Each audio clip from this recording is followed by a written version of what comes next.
Welcome to session 4 of this series on disruptive innovation, novice to expert, using a real life story of Citibank India Cash Management, 1985 to 1989. So far in the story, we've reached the point where we are in June of 1985. We've got first customer, which was the company Novice, which was a subsidiary of Burma Shell, which was part of the Royal Dutch Shell Group. In Citibank, we had this concept of relationship managers. So the relationship manager was a person called Ajay Sondi. So between Ajay and me, we had managed to convince the person who was the decision maker at Novice to try this product City Clear Out. Now, why am I saying this? Because in the course of how a business becomes successful, how a disruptive innovation happens, it is not because of one person. It's because of a team, because of a lot of people who play a huge role in making that disruptive innovation happen.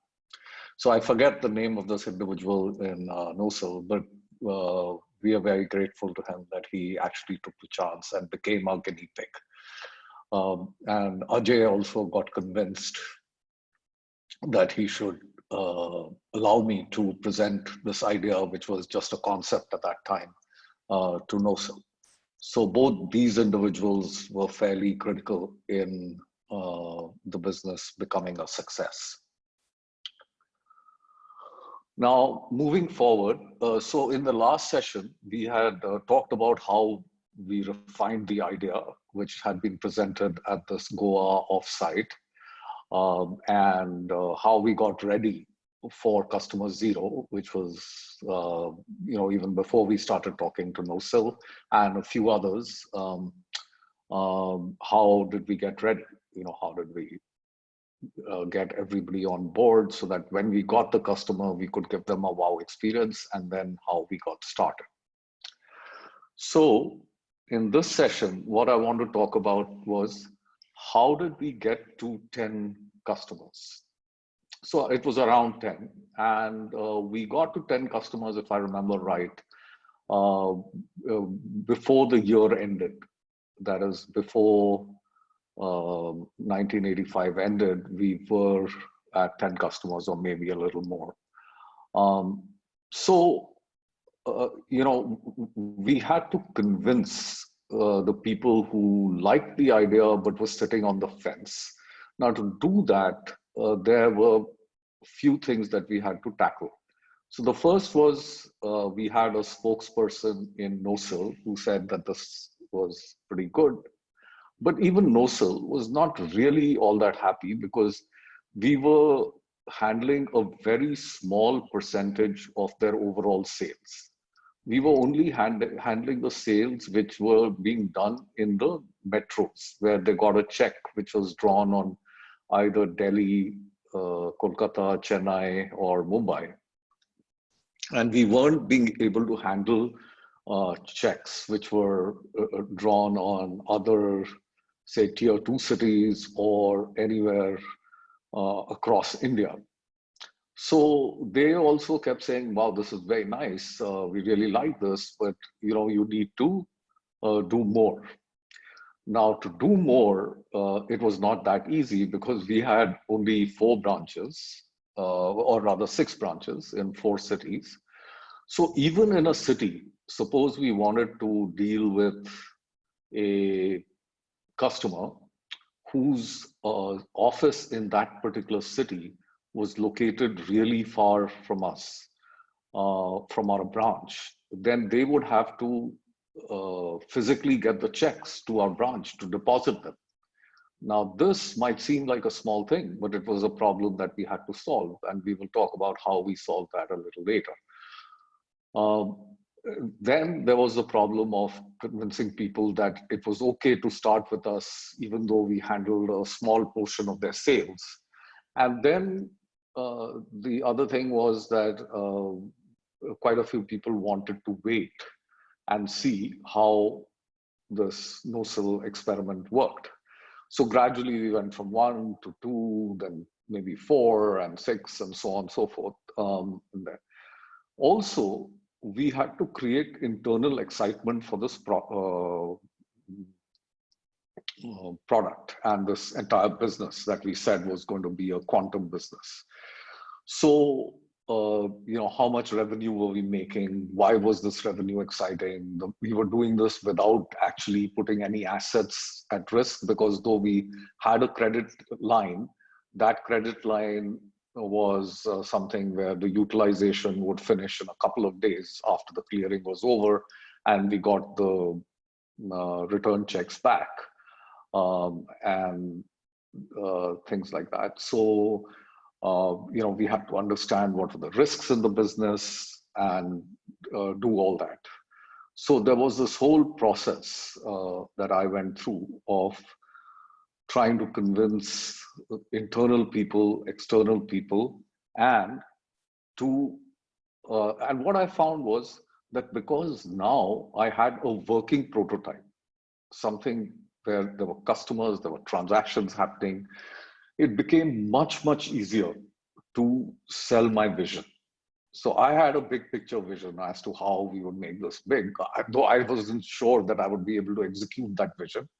But I had this big picture vision, where we would actually end up moving a significant percentage of India's GDP through Citibank, even though we had these 4 cities and 6 branches, we would somehow do that. Okay, so this particular vision, to be able to sell it, it became a bit easier. But then the thing was that I also had to convince my boss, who was a person called Bharat Sarpeshkar, and he was very instrumental in actually making this business a success. While I was doing the heavy lifting, the big contribution that he made was that he was a believer. He was able to convince the other people in the senior management that this was a business that they should back. And most importantly, he gave me the right team. So here I want to emphasize that getting the right people in your team is exceedingly important. So for instance, later on, much later, when I worked with Elon Musk, I think that was one of Elon's key skills, that he managed to convince and recruit the right people that he needed to execute the idea.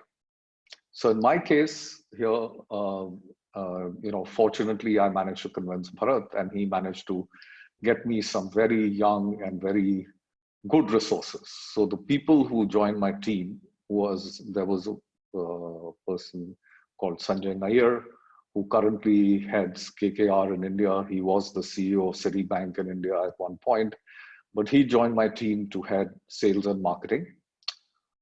Then there was another gentleman called Sajeev Sarpal, who was my product head and one of the brightest people that I ever knew. Unfortunately, Sajeev passed away a few years ago, and he was just around 50. But he was a really bright person and very, very instrumental in developing this whole business as a key product. He was really my product manager, and my skill was also in product management primarily.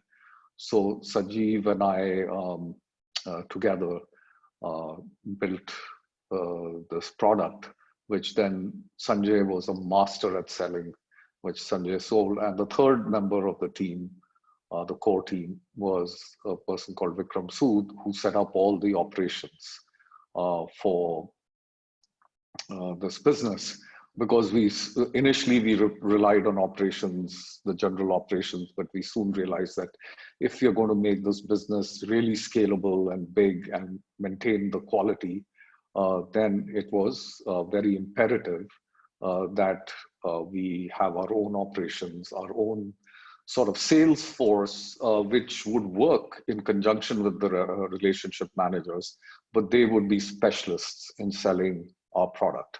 And of course, we needed a great product. So by the end of 1985, or maybe a bit earlier, we had our core team in place. Now, once we had the core team, I think one of the things that I can take credit for is that I was able to inspire the team and set the right growth culture. So one of the books that I bought for everyone in the team was a book by Tom Peters, who had initially written In Search of Excellence, and then a book called Passion for Excellence. So I had read this, and I made everyone in my team read this. And this, in some ways, became our Bible in terms of what is the kind of culture that we wanted to set up in this unit and how we would always have a passion for excellence. The other thing that we did was we developed a daily control report. So again, I can't overemphasize the importance of having metrics. So we knew how many transactions were happening, what errors were happening, what was the kind of flow, and things. So on one piece of paper, I would, which would be on my desk every morning, and I worked with our technology people to kind of get this report automated so that nobody would have to prepare it, and it would be accurate.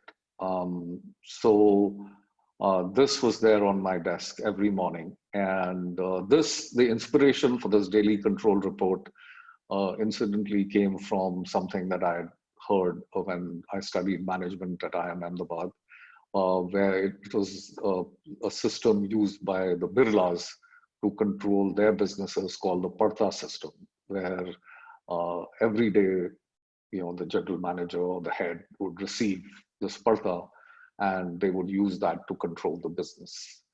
We also had very, very clear roles of what each of us was going to do and how we would work together as a team. And I still remember that I used to stay very close to where our branch was. And very often, because we were working really hard, we're trying to develop a business, that we felt that we should have lunch together. And though my son was born in 1985, so he was a baby, maybe 3 or 4 months old, but my wife, Anita, who of course played a very key role in this business being successful, would make sure that she cooked lunch for the entire team. And we would have lunch together, bond together, and talk about the business. So, while it was fun, the business, it was also a lot of hard work. And with all this in the culture, the business became something which was a very key part. So it was almost as if whenever we were awake, whenever we were sleeping, we were thinking about the business and how will we grow this and how will we do something truly amazing.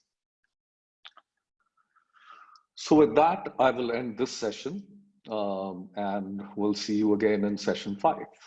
I hope you enjoyed this and maybe you learned something from it. Thank you.